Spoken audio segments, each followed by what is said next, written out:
Well, I think Steve's right. There are reasons that the market is selling off. We've seen these tech names perform tremendously well. It looks like they've reached some unsustainable prices. Whether that ends today or tomorrow, I don't think anybody knows when that happens. But the risk-reward trade-off between growth and value has certainly been pushed to a great divergence level. And so we have used the latest moves in markets in tech to kind of take money out of momentum, move money into some of the cyclical laggers. We're not making meaningful moves. This is at the margin we're making moves. So that's some of the actions that we're taking.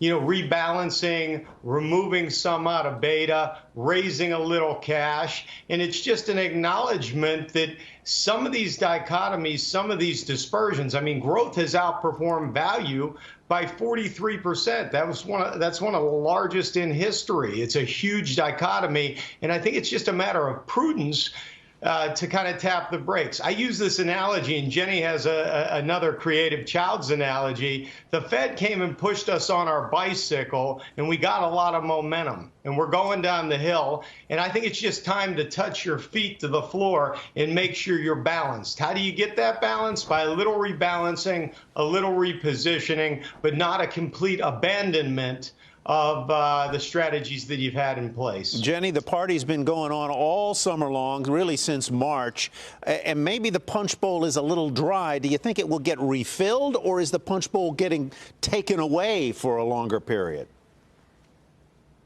You know, I think that we need to think about the broadening of the market. So I don't even think it's the punch bowl empty or full, unless you're talking about just the top part of the market that's really led and dragged us to these new highs.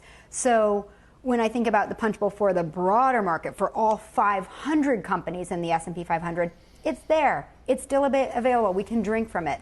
I think that what we're seeing right now is probably the end of the insanity of the party, and that's okay. Maybe the party goes into a more moderate phase, and there are other people who get to enjoy the dance floor now. It's an interesting thing because everyone knows my portfolio is more value-leaning, more dividend-oriented, and that right now is performing relatively well. If you look at the value indices today, if you look at the equal-weighted S&P 500 funds, they're performing relatively well to the broader market. So I don't think it's over. I just think those who partied the hardest, it might be time for them to go take a nap. I'm going to save the last word for Josh, but Jason, what do you think? It does appear that maybe today we started September in fine form, and today a really really surprising pullback. I can't see a headline that's driving this. Can you? Yeah, so I agree with most of the panelists' comments. You know, I look at this summer, which is historically great, particularly last month, which is, best August in decades.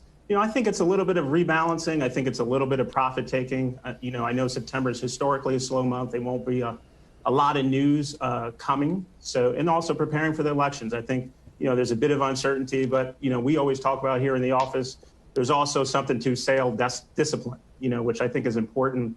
And when things are running a little too hot, maybe it's looking at rebalancing and sticking to putting your dollars in other positions. Josh, put it all into context for us. What are you thinking? I broadly agree with what everyone had to say. And I think, last week I was on the show and I had mentioned taking 20% off the table in things like Apple and NVIDIA.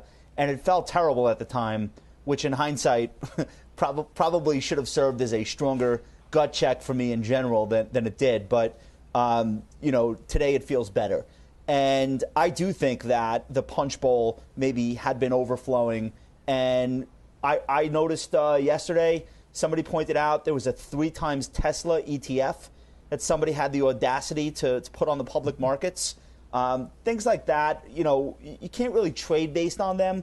But I think you want to keep them in the back of your mind as just like a realization of the way people are behaving. So now you have people that started day trading 6 months ago who are, leading people into things like stock split trades, et cetera. So just keeping those things in the back of your mind that's the backdrop.